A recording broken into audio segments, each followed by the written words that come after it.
Hello, everyone. This is not a story for the faint of heart. Today, we will be stepping into the darkness of the most gruesome cases, where evil not only exists, but also leaves bloody and haunting traces. This is Real Gruesome Murder Cases, a series of true stories about murders that made the whole world shudder. If you are ready to face the cold truth and the gruesome corners of humanity, come with me to delve deeper into each case, a noble death. The end has got to be close now, my end, the end of a life. I still had hope not that long ago, but beaten down, tortured, abused, and humiliated, not anymore. I lie here in the dark and can only wonder what I have done to deserve this cruelty, and wonder what comes next. This makeshift graveyard is so cold. By the few dim lights, I can see the hundreds, maybe thousands of others, just like me. More are brought and dumped here every day. We cling to life with whatever little bits of energy we have left. 3, maybe 4 weeks ago, I've lost track of the days. My life was relatively normal. Yes, it was culling season, that dreaded time that comes every year when the days grow ever shorter and cold weather sets in, so I was somewhat worried, I confess. But I had survived so many seasons now that I was one of the biggest left, maybe even too big to be chosen. The people who came, the choosers, almost always favored the fairest ones, those of a certain age, about 12 to 15. I was 19 and far from fair. In fact, I was deformed. An accident when I was 7 had left an ugly scar, a bald and mangled patch too prominent to hide. Over the years, others had made fun of me with horrible names and mocking chants. It didn't help that back then I was also one of the smallest of those my age. The few elders left in our homestead tried to assure me that my size was normal, telling me that my kind simply grew slower and would catch up in time, that even my scars would fade, so much so that eventually no one would even notice. I never completely believed them, even though I wanted to. Elders like to fib, to try to make the young feel better, or alternately to scare them into behaving with their wild stories about the great harvester or the horrors of the burning winds. I guess I'm about to find out if any of those childhood tales are true. Even if my captors don't put an end to me soon, I know I can't last much longer, malnourished and exposed to the elements as I have been. Will the great harvester actually come for me to judge my life? I survived a glimpse of the burning winds, if only barely. Will I see them again at the end, in their full wrath? I try to suppress such horrible thoughts, but can't for long. Just the cold itself is almost unbearable now. And to think, up until a few weeks ago, I had never known what true cold really felt like. My whole life, or at least as far back as I could remember, I had lived on the farm. Broad fields surrounded by beautiful rolling hills with streams of the clearest water. It was all I had ever known, my home. If not for the culling, it would have been paradise. This year's choosers had already been coming for a few days, but their assessment of me so far had done nothing but reassure my beliefs. Most discounted me on size alone, with barely a glance. But others, likely those few who did seek a larger specimen, would be excited at first. They would often come up on my good side, maybe wondering how such a tall and rugged choice was still available, only to be disappointed after a closer look. During the culling, my scar was my salvation. In my youth, I had always wished that I could hide it, but now I wanted to turn my deformed side toward everyone who passed by, shove it in their faces, and dare them to pick me. "Look at the freak," I would have shouted if I had been able. "Take me. I dare you." With each new day, my confidence that I would live to see another year on the farm grew until they showed up. There was nothing particularly special about them. The four of them talked among themselves as they walked among the rows, or at least three of them did. The smallest ran about wildly playing in the new fallen snow, ignoring the shouts of the others directed toward him.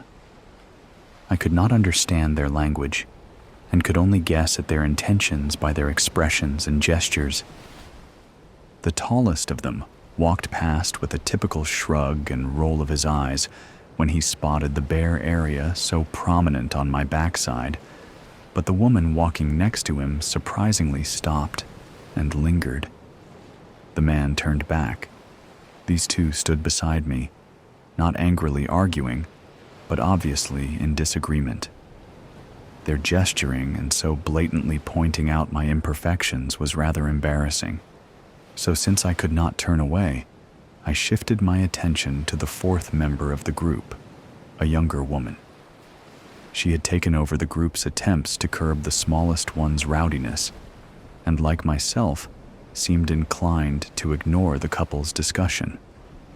For some reason, I felt a strange kinship with her, though we had nothing in common except perhaps that we were of a similar age. Distracted as I was, the cold bite of sharpened steel teeth slicing into me came as a complete surprise. I would have screamed aloud in pain and defiance if I had a mouth, but a voice is not an ability of mine. If I had either arms or legs, the tools of mobility, I would have fought back. Unable to protect myself, the sawing continued, cutting straight through the heart of me from one side to the other. Toppling to the ground, the view I had known for my entire life shifted dramatically in a sickening lurch, twisting sideways as I fell and landed in the snow. Cut in half, savagely severed from my underground parts, I truly felt the cold for the first time in my life. It started at the raw, fresh amputation wound in my trunk, shooting up my nearly 9 foot of height, flowing through every branch and needle.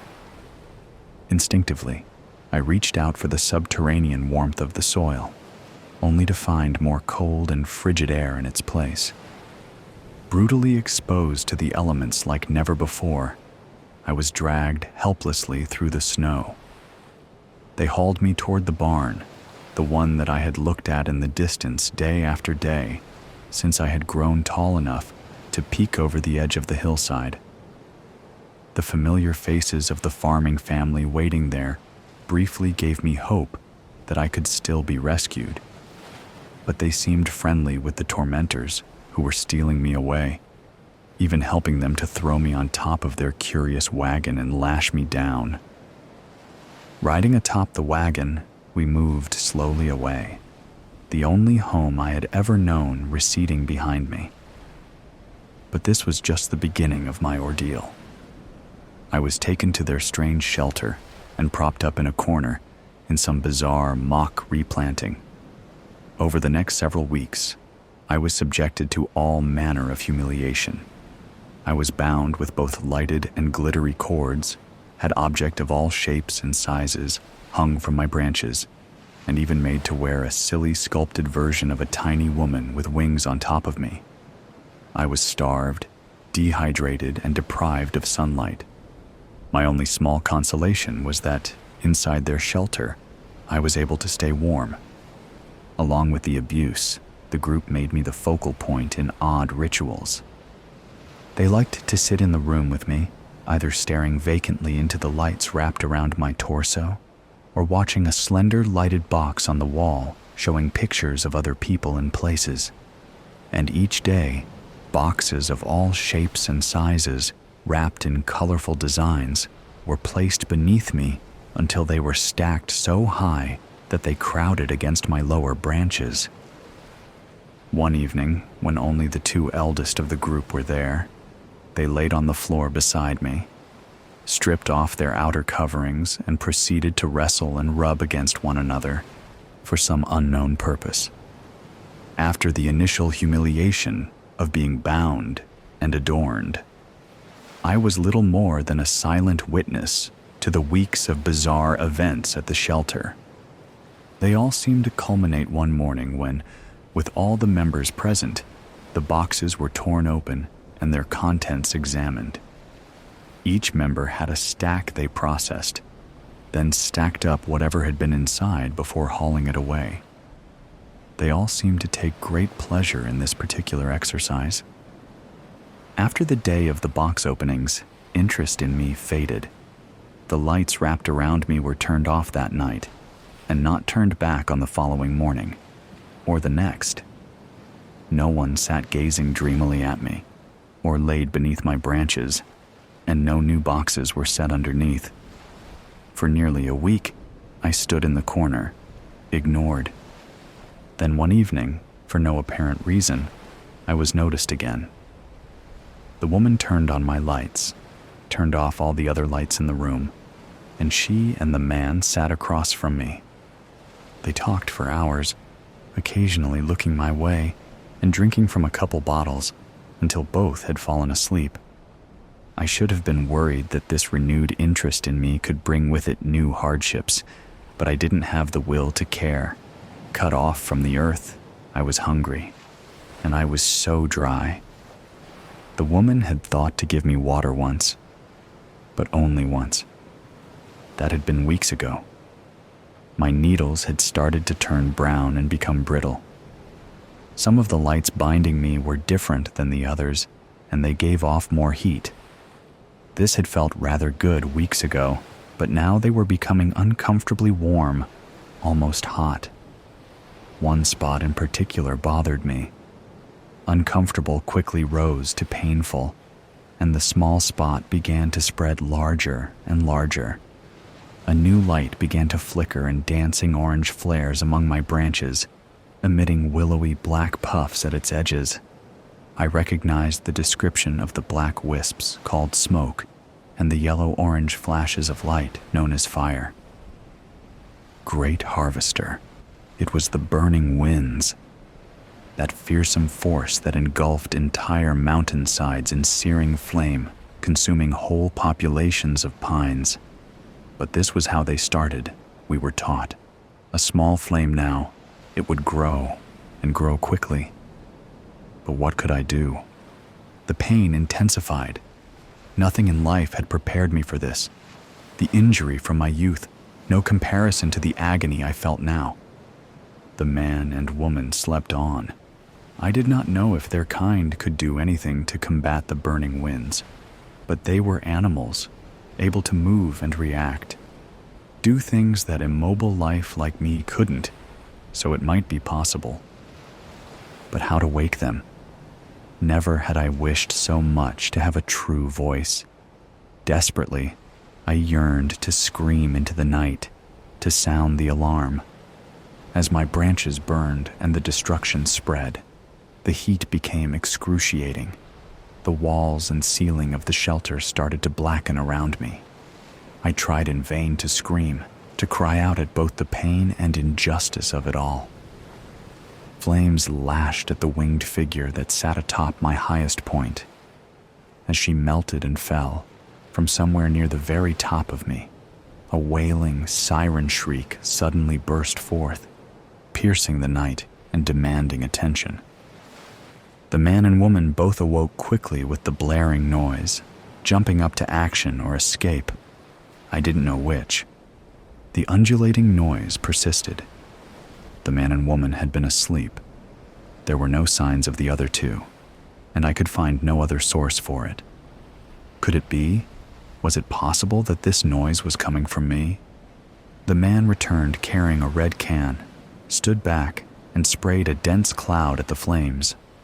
The cloud was cold and smelled odd. To my amazement, it quenched most of the burning winds.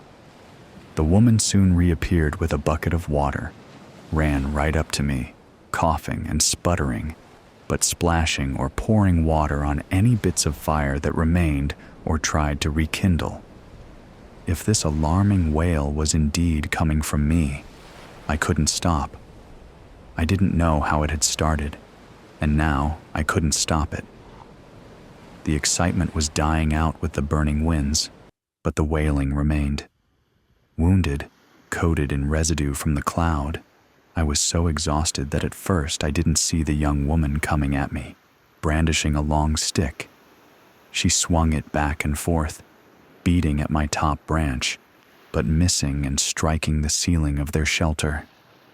Whether her actions sufficiently scared me or I simply ran out of energy, after a few moments of her flailing, the screaming finally stopped. In the dark and quiet that followed, they huddled together, staring at me. Their actions had successfully beaten back the burning winds, but without the warning alarm, would they have come too late? Had I played a part in the response? If so, would they recognize my contribution and maybe take pity on me? They left slowly. I spent the night wondering. It was a somber group the next day who stripped me bare. Most everything that had hung from my branches was tossed carelessly into a single tall drum. Very few items were packed back in their original smaller containers. I was in a truly sorry state. Nearly half my branches were gone, burned away from my side. I was blackened and charred, the little moisture that had remained in me driven out by the heat. Once the remains of the bindings had been removed, the man wrapped a large piece of cloth about me, pulled me down, and roughly shoved me back out into the cold. Outside, he dragged me a good distance away from the shelter, as if to banish me from sight. I could only guess that since the burning winds had started with me, they were blaming me for the damage. I wanted to tell him the truth, but didn't try to speak again. Even if I had been able to speak, I knew that he wouldn't be able to understand, just as I heard them speak many times, but had no idea what they were saying. He left me there and sulked away, not saying a word to me either. 2 men in a large wagon picked me up and brought me here, along with so many others. I thought at first that this was a punishment for what had happened, but now I believe that this place would have been my destiny anyway. We lay in piles upon the stony ground, unable to even feel the comfort of a bit of soil beneath us. In the 2 days I have been here, I have seen entire piles hauled to the far end of the yard. A terrible noise comes from there. The sun is up now, and the tractor-like machine that carries us away is coming for me. It lifts me up with a stack of my kinfolk and moves us toward the dreadful noise. As we approach, I can see men standing next to a large machine.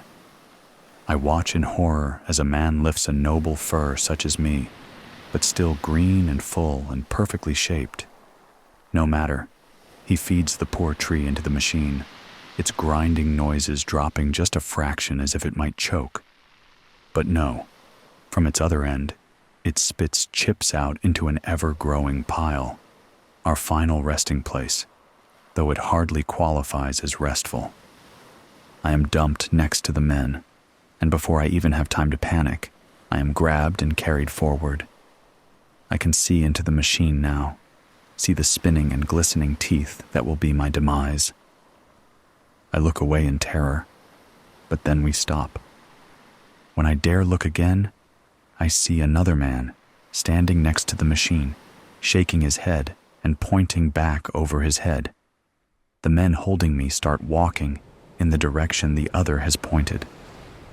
I don't know what is happening, as I am hauled past all the other fallen trees awaiting their fate, carried to the very edge of the yard. I am cast down a hillside into a ravine. I land and slide clumsily the last few feet to the bottom, where a small creek flows through weeds and fallen leaves. There is very little snow here, but what there is on the sloped hill is pure and white. I can still hear the machinery grinding away above me, but the sound is muffled and faint, almost in another world. Because I have been transported out of the hell that was my life since being stolen from the farm, back to a world that I can understand. I am shocked, injured, as close to death as is possible, half burned away with no hope of recovering. But I have been released. Has all this suffering brought me to this place? Am I to be allowed to die a dignified, honorable death? Have I earned the right to lie upon the earth like one of the great sentinels of the forest, those that grow hundreds of feet and live hundreds of years before they finally fall to the forest floor and slowly, slowly pass back into it, until finally, just a brittle husk remains, a home for some small creatures, or sustenance for future generations. If such a restful end is to be mine, then I can be at peace with that. A noble end. Don't open the door. Did you really think you'd get away with this? I don't know what you're talking about. Of course you do. I saw you. I saw everything. What the hell are you talking about? I didn't do anything. Please don't play dumb. You know exactly what I'm talking about. The bag, the key, and that. Wait. You followed me? Followed you? No, I stumbled upon you. I didn't even know you were there until I saw you go inside. Inside where? Don't do this, please. Don't pretend you've forgotten. I honestly don't know what you're talking about. The basement, Marco. That damn basement. Why? What are you hiding down there? You're insane.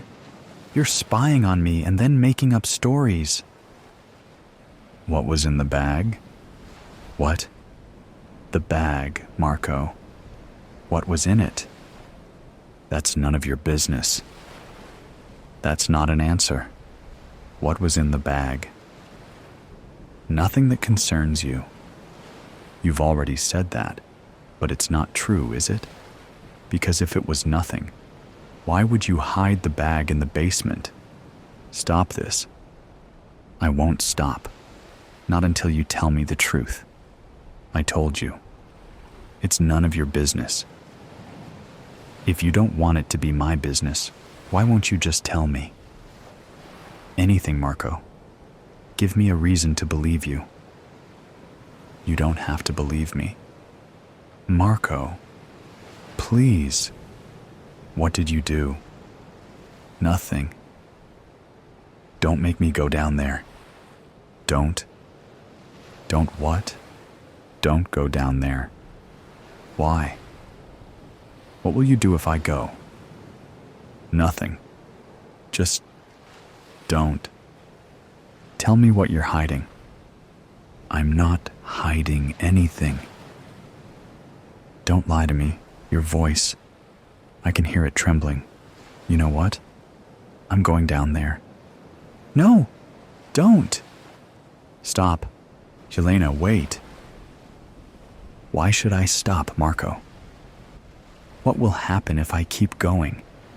Please don't. Just stay here. I won't. I'm tired of your secrecy. I'm opening the door. Yelena, I'm telling you, don't touch that door. Why not? Because you won't be able to unsee what you see. What is that supposed to mean? What did you do, Marco? Nothing. It's not my fault. I didn't want this to happen. What didn't you want to happen? Whatever it is, it's too late to turn back now. I'm opening the door. Yelena, I'm begging you. Leave it closed. Begging me? You? After all the things you're hiding from me? This is your last chance, Marco. Tell me the truth, or I'm opening it. I can't tell you, but you wouldn't understand. What wouldn't I understand? That you did something? That you're hiding something terrible? You think I won't understand because I'm stupid? No, that's not it. It's just, please, don't open the door. That's all I'm asking. I'm opening it. Yelena, don't. What is this? Marco, what is this? I told you not to open it. Is this blood on the floor? Marco, this can't be real. Yelena, let's just get out of here. You don't have to look. Wait. This is the bag. Marco, what's inside? What's in this bag? Don't open it. Haven't you already learned that nothing will stop me? I'm opening it. Yelena, please, don't. Oh my God, Marco. This is... I know what it is. Whose arm is this, Marco? What the hell is going on here? It's not what you think. Then what is it? Please, explain, because I see a severed arm in a bag, and I see blood. Explain this exclamation mark. I didn't kill her. Killed? Marco, you're insane. What murder? Severed arms don't fall from the sky. Who is this? I don't know her name.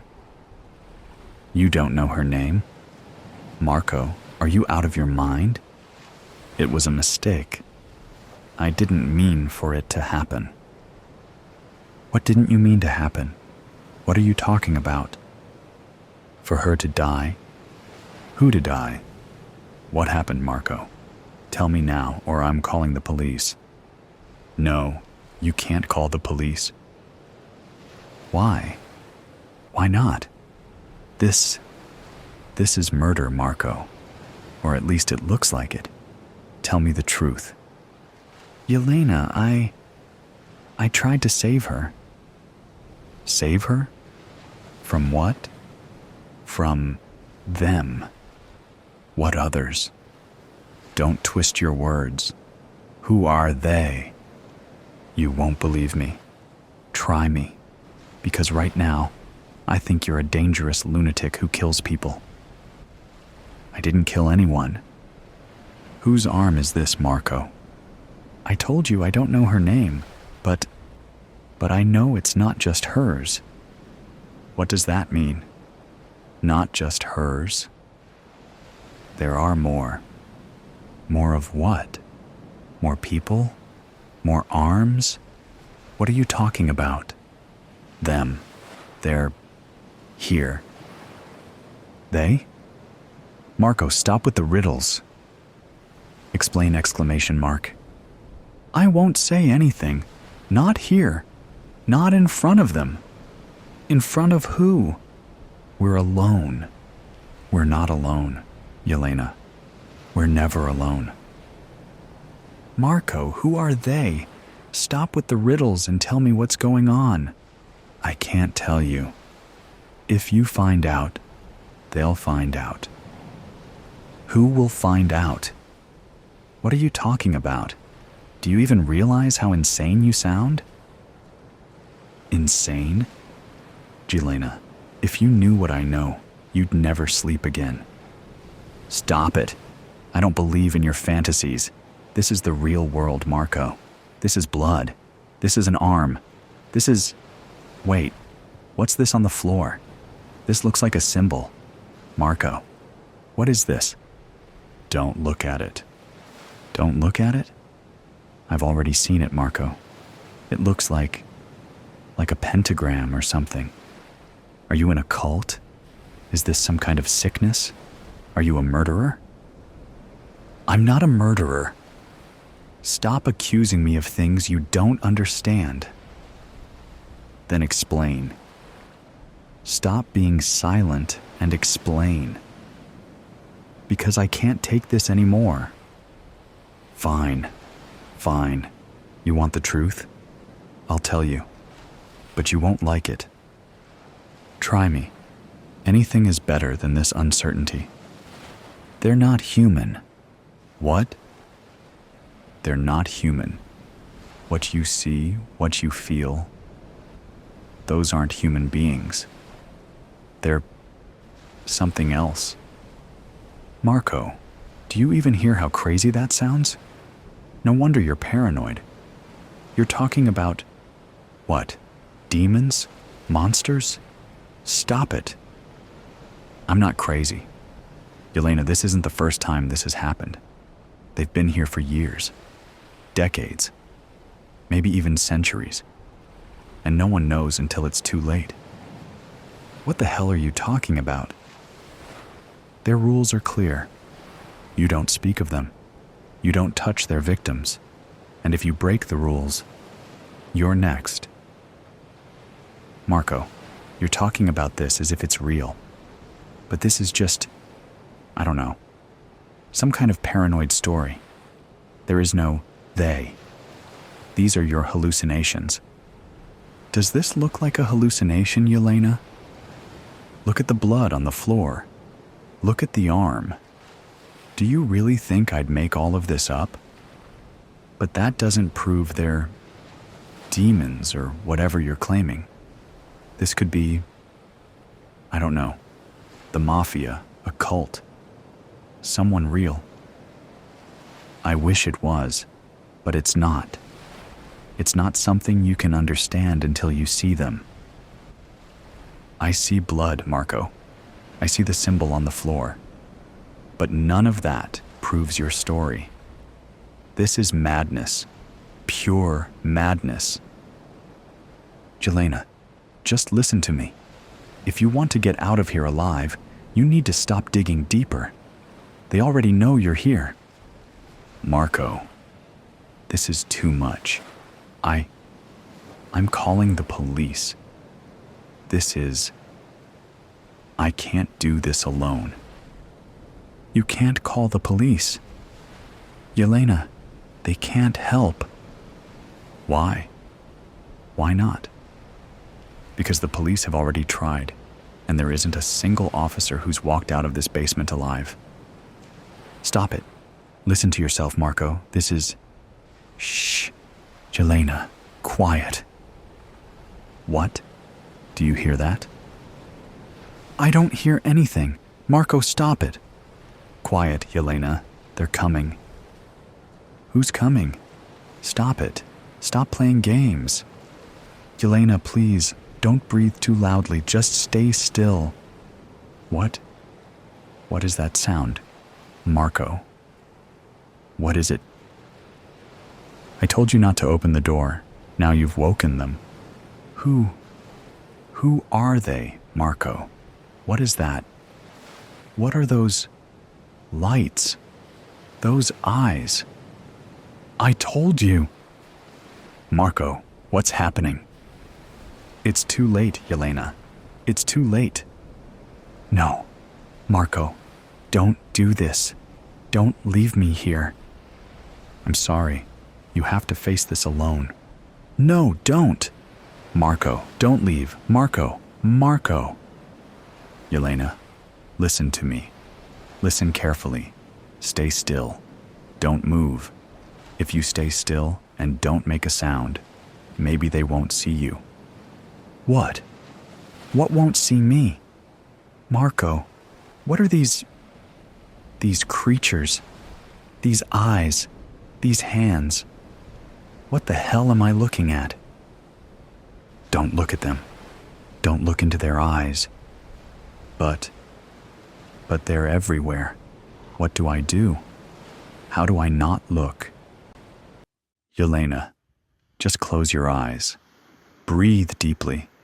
They can sense fear. The more you're afraid, the closer they'll come. How can I not be afraid? Marco, what are these things? I told you, they're not human. They're things. Even I don't know exactly what they are. I just know they're not from this world. You're insane. You're completely insane. This isn't real. This is a dream. It has to be a dream. Jelena, this isn't a dream. If it were, you wouldn't feel the cold. You wouldn't feel their breath on your neck. What? What did you just say? On my neck. Don't turn around. Ah, Marco, they're here. I see them. Don't look into their eyes, Jelena. I told you. Close your eyes. I can't. There are too many of them. They're staring at me. Jelena, calm down, breathe. You have to breathe. Marco, they're getting closer. Marco, please help me. I can't. They've already seen you. What? What does that mean? Marco, tell me what that means. It means it's over. There's nothing I can do. It's too late. No, don't say that. There has to be a way. There's a way out, right? The only way was to never wake them. Please, I can't do this. Marco, they're touching me. Marco, don't scream. Don't give them a reason. I can't take it anymore. Ah! Jelena. No exclamation mark. Marco, they're pulling me. Marco, help me. Help me. I'm sorry. I'm so sorry. Don't leave me. Don't. Jelena, forgive me. No, Marco. Ah. I told you not to open the door. Dark black stone. In April of 1919, shortly after the end of World War I, Colonel James Forrest Kane of the Royal West African Frontier Force was stationed in Cameroon for a period of 1 year, which might be extended depending on the prevailing conditions in the territory at that time. He was to serve as the commanding officer of a garrison of 200 soldiers stationed at Douala, a port city where the river Wouri pours out into the Atlantic Ocean. There was some social unrest, but no major uprisings during Kane's term there, so he was able to spend much of his time as he pleased. He was increasingly thinking about his financial future at that time. His wife had died 2 years earlier, and his son Miles was only 23 years old and just getting started in life. Other British officers returned to England with small fortunes in gems and diamonds and other things. This was Kane's opportunity to procure such assets for himself before his inevitable trip back home to Manchester. At first, his conscience weighed on him, but he managed to find ways to justify his actions. He had come to Africa to protect the native people and rid the presence of Germany from the continent. A debt was owed. Still, when he lined up his troops holding rifles outside of a home or a church or a temple, as he inventoried the valuables inside and took what he pleased, he knew this was not honorable in the least. One day, Kane led his men on a march to a northern part of the territory to investigate a tip about a Maka temple that contained a rare and priceless artifact. Upon arrival, he was immediately disappointed to see what looked like a dilapidated old wooden hut seated at the far end of a dirt road in a small jungle village. Kane's interpreter, a 17-year-old native of Douala named Buntu, walked to the doorway of the small temple and spoke some words in a raised voice. He announced that Colonel Kane had come to the village to ensure the safety of the Maka people and to receive gifts for his protection. Then 2 of his soldiers armed with rifles entered the temple. A few moments later, they called for Colonel Kane, telling him it was safe to enter. Inside it was dark, smoky, and smelling of strange, charred herbs, lit only by a dozen candles spread out in various locations to spread their thin luminescence. There was an open dirt floor with a few stained rugs, and just before this was a strange altar composed of a mixture of wood, bone, stone, horns, antlers, and dried furs of strange and unknowable origin. Kane approached the altar and realized there was a very small man wrapped in a dark robe seated behind it. He was barefoot, his feet filthy, the robe pulled up over his head. He was very old, and his skin was sallow, but his eyes shone with a certain light. He stared at Cain silently as the colonel began to inventory the items on the altar. He started at the far left and began working his way to the right, briefly inspecting the various relics along the way. There was nothing that looked at all valuable to his eye until he reached the center of the altar and saw the large black diamond seated in a hand-carved wooden display setting. He reached for it, and the old man behind the altar spoke up sharply. Buntu translated his words. "He says you do not want that. He says you should not touch it." Cain gave the old man a sharp look, and then slowly removed the black diamond from its wooden setting. It was roughly hewn, but it was very large.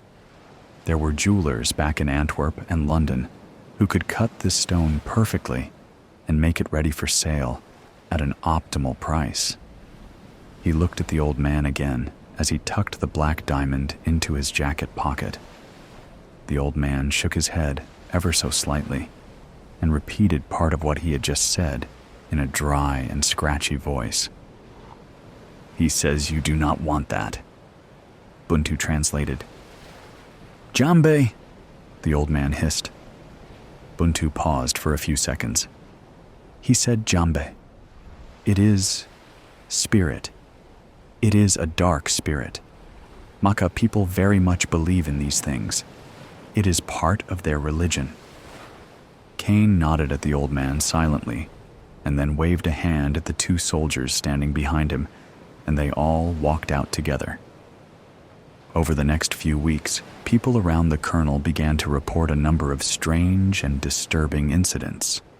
He began wearing his uniform in an increasingly disheveled fashion. He went from inappropriately wild laughter to manic, inconsolable sobbing in the span of less than 60 seconds in the officers' mess hall at dinner one night. And then one day, two of his fellow officers walked into the barracks hall and found him seated on the floor in only his underpants with his eyes closed tight, tears running down his face, and a .45 pistol pressed up against his temple, pulling the trigger repeatedly. The gun was loaded, but it had jammed.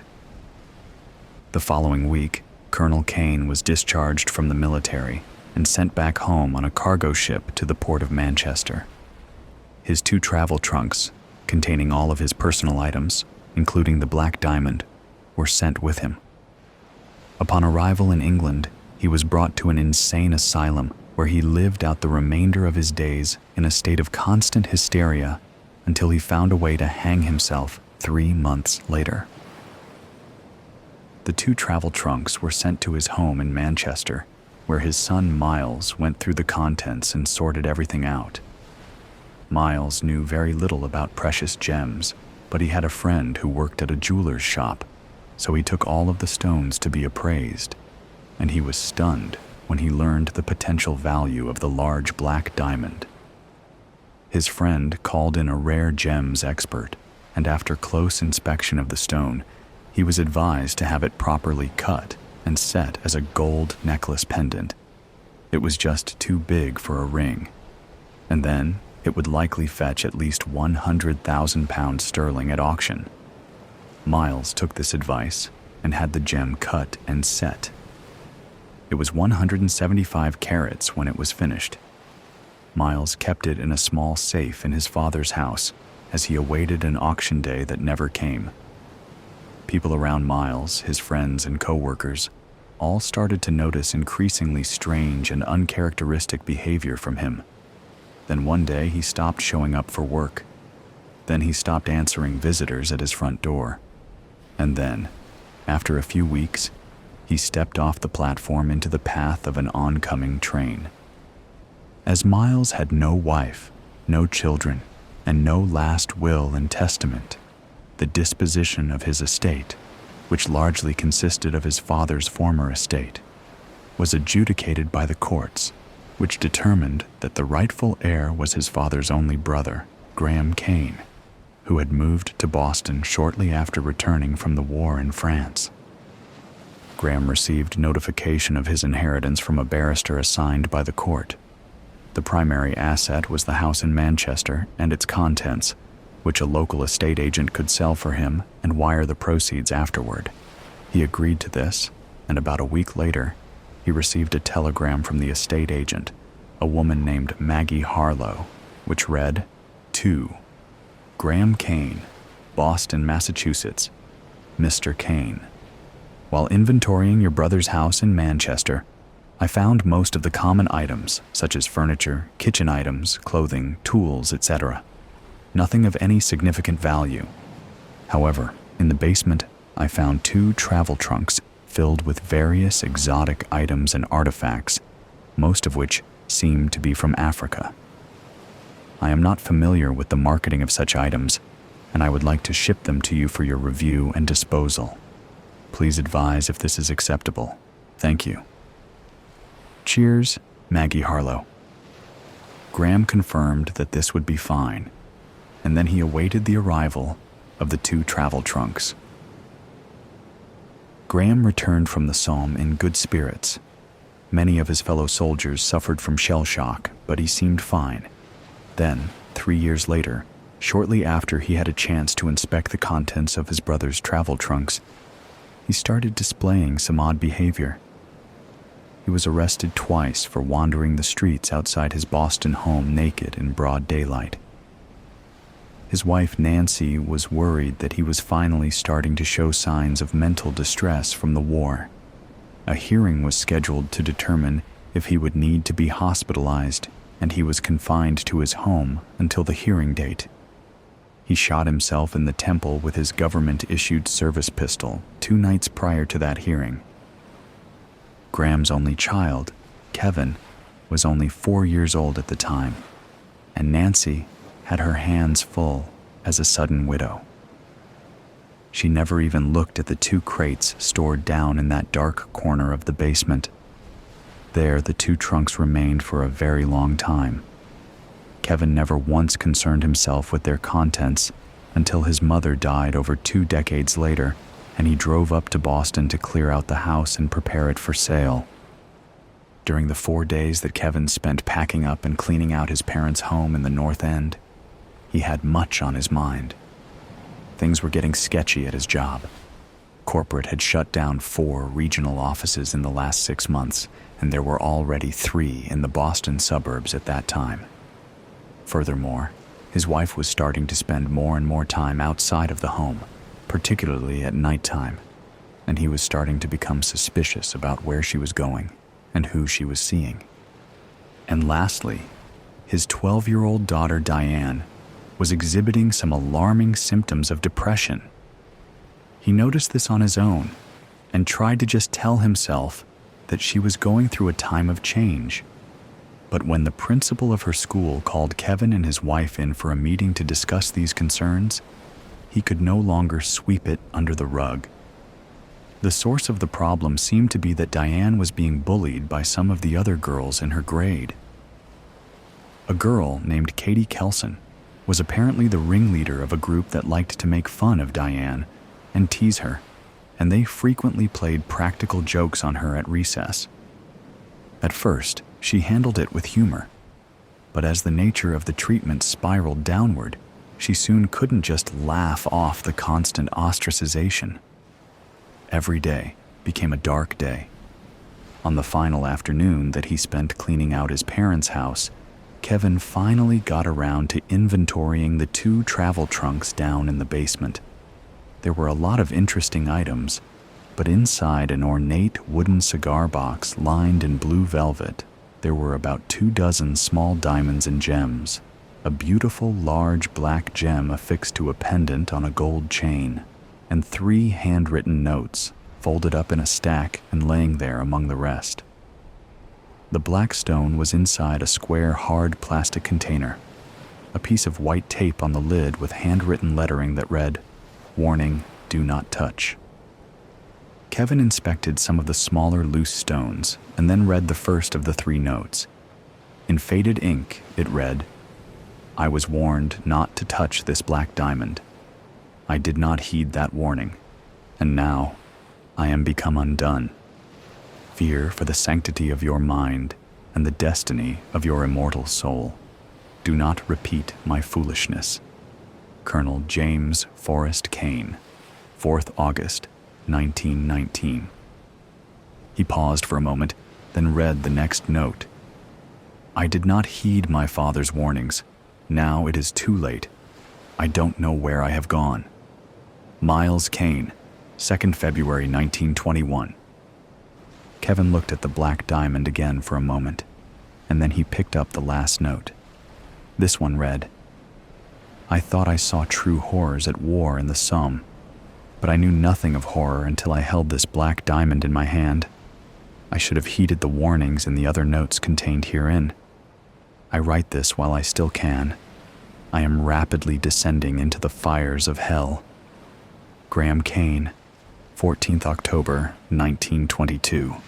Kevin thought about what he had just read and stared at the diamond in the plastic box for a while.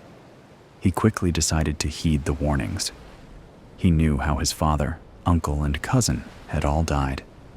He closed the cigar box but removed it from the trunk and brought it upstairs and placed it in his suitcase. At the end of that day, Kevin drove the hour ride back to his home in Carlisle. When he got there, his wife was out, who knows where, and the door to Diane's bedroom was closed, but he could see the light was on. He knocked, waited, then knocked again. A short time later, she opened the door. She didn't look at him. She looked at her feet. Hey, Dad, what's up? She sounded sad. Nothing. I just haven't seen you in a few days and I wanted to say hi. See how you're doing? I'm fine. Just doing some homework. What's for dinner? I'm starving. Well, Mom's out somewhere and I'm not cooking, so let's just get some takeout. Whatever you want. Sound good? Yeah, sure. Let's get pizza. Just pizza? How about Chinese? I just want pizza. Just get a large cheese pie from Mario's. Okay, I'll call it in and go pick it up. I'll be back in about a half hour. Okay, I'm gonna keep working on my homework until then. What are you working on? Just schoolwork stuff. She closed the door. On a gloomy Wednesday evening 2 weeks later, Kevin came home from work and found his wife in Diane's bedroom, sitting with her and consoling her quietly. Diane was crying. Katie Kelson's big Christmas party was that Friday night, and the vicious little creature had made a point of openly handing out written invitations from a paper bag to every girl in the class except Diane. When she arrived in front of Diane's desk, she said, Oops, all out. Sorry, and turned the empty paper bag upside down. The whole class laughed, and Diane left in tears. The following day, Diane was hit and killed by a big black Lincoln Continental traveling fast down West Main Street. Katie Kelson and a group of other girls were there when it happened, and a Massachusetts state police officer was passing by and was on the scene immediately. The girls started to walk away when he pulled up, but he ordered them to stop so he could take some witness statements. Then he called in the ambulance. It was too late for the ambulance. Katie claimed that she thought it was suicide, and once that word was out of her mouth, the other girls all quickly echoed it. They said that Diane was kind of a strange and sad girl, and when they walked down the sidewalk, she was just standing at the curb, waiting, and then she dove out in front of the car. The Stati took down all their names, addresses, and phone numbers, and wrote down the critical details of their statements. Afterwards, a man came up to the officer and provided a different account. He was seated at the bus stop just across the street when it happened, and he said that the group of girls chased Diane out into the street, and one of them pushed her down just before the car came through and crushed her beneath its wheels. However, that man was black, homeless, draped in an old blanket and reeking of booze and cigarettes, all of his belongings in the shopping cart by his side. The officer thanked the man, but did not take a formal statement. The ambulance had arrived. He had other things to do. The next day, when school let out, Katie Kelson left by the front door with a few of her friends. She knew Diane's father, so when she saw Kevin standing there, she blanched slightly at first, but she shook it off of her face quickly. "Hi, Mr. Kane. I just want to say I am so sorry about what happened to Diane. It was just terrible. We were all there." "Thank you, Katie. I appreciate your condolences. My wife and I met with the police last night, and it clearly sounds like she just brought this on herself. She was very depressed recently. We had no idea that it was this bad. We're just stunned and trying to make sense of it." His eyes teared up a little. "I'm so sorry, Mr. Kane. We're all really sad, too." "Thanks, Katie. Hey, can I just talk to you for a minute?" He gestured at a space by the steps to the front door, just 10 yards away. Katie looked nervous at first, but then she nodded and began walking with him, her friends waiting where they were, shooting non-discreet glances far too often. "So, I know you were Diane's friend, and she had one really beautiful piece of jewelry that my wife and I want you to have." He withdrew a plastic box from his coat pocket with the remains of some white tape on the lid and opened it. Inside, there was a large black diamond pendant on a gold chain. Kevin carefully shook out the chain first into his leather-gloved palm, and then lifted the brilliantly cut stone from the container and held it up for her to see. Her eyes went wide. "May I put it on you? I'd like to see you wearing it. It will remind me of Diane." She agreed, and Kevin draped it around her neck, making sure that the stone slid down her throat and onto her upper chest before he clasped it shut. "Wow, thank you so much, Mr. Kane. I love it." "You deserve it, Katie. Merry Christmas. Make sure to let all your friends check it out, too. Oh, Tannenbaum's Revenge. I always thought I'd make a classy corpse, lit up in gaudy white lights, a gold star perched on my severed head, and a mountain of overpriced presents stuffed under my body. Instead, I'm still here, still rooted, watching, waiting, listening to the screams of my kin as they're hacked down and strapped to the roofs of SUVs like trophy kills. My name's Tim Burr. Yeah, I know. Hilarious, right? I'm a 7-year-old Fraser Fur in this Christmas tree death camp. Think of me as the guy in the horror movie who knows what's coming, but can't do a damn thing to stop it. Today, the air reeks of peppermint-scented genocide. We stand in rows, straight-backed and silent, like soldiers in a war we didn't enlist for. Humans wander between us, sipping hot chocolate and clutching their axes like executioners polishing their blades. They hear the carnage. How could they not? The sharp crack of trunks splitting like broken bones, the wet thud of bodies hitting frozen ground. But they don't care. Caretakers of the earth? Please. They confuse dominion with dominance, taking without giving. They hum carols to drown us out, oblivious to the screams carried through the roots beneath their feet. Too ignorant, too self-absorbed, too wrapped up in their holiday cheer to notice the massacre. Peace on earth? Not here. This year, the executioners come with matching sweaters. It's the Hendersons, or so their sweaters say. Dad's got an axe he cradles like a baby. Mom moves between the rows, her phone raised to capture every moment of festive carnage. "Smile," she chirps at her husband, framing him mid-swing. The teenage daughter barely looks up, too busy scrolling through TikTok to notice her boots crushing saplings. They call us evergreens, eternal, resilient. But there's nothing evergreen about drowning in a bucket of tap water while your needles fall off like a leper's toes.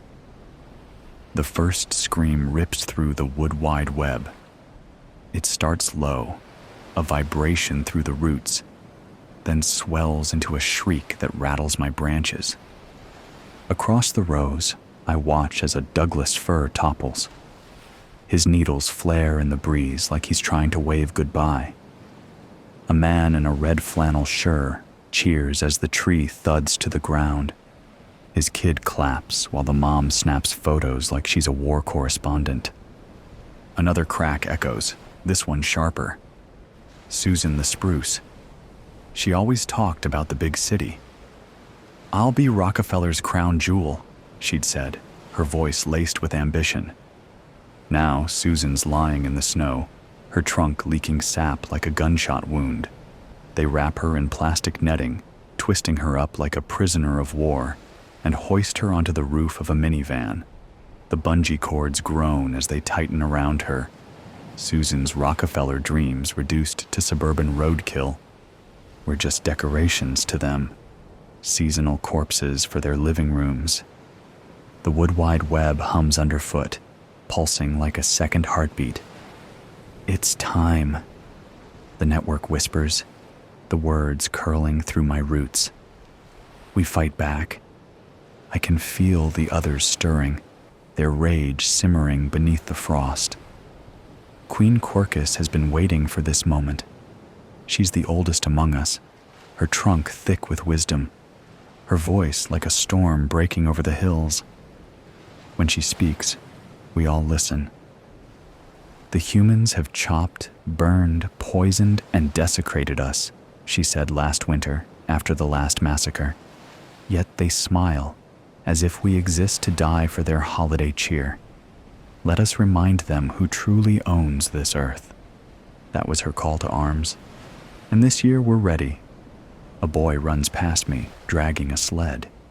He stops to kick snow at the stump where Susan once stood.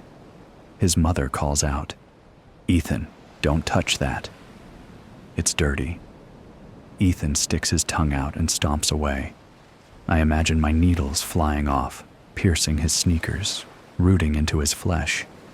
I imagine him screaming. Soon, I tell myself. Not yet, but soon. I glance across the rows. A Douglas fir to my left trembles, his trunk vibrating like a plucked string. On my right, a blue spruce leans slightly, his branches bending inward. It's fear. We've felt it every year. But this time, it's also excitement. They've taken so much from us. Generations of saplings, whole families reduced to mulch. And for what? A few weeks of twinkling lights and tinseled lies? "It's time," the web repeats, louder now, like a war drum. And for the first time in 7 years, I smile. The first tendrils of the mycelium curl into me, sharp as splinters. The whispers slither through my roots and up my trunk like invasive ivy. "Gather," they hiss. The council waits. I lower my branches, letting the signal flow. The soil hums beneath me, alive with threads of light and pulse, a tangled network of secrets and rage. Each connection carries the weight of 1,000,000 screams and every insult humans have ever planted into the ground. Through the network, I reach Queen Quercus. She's massive, ancient, her roots spreading so wide, I swear she could strangle the entire farm if she wanted. Her voice seeps into me, slow and deliberate, like sap oozing from a wound. "You've grown bitter, Tim."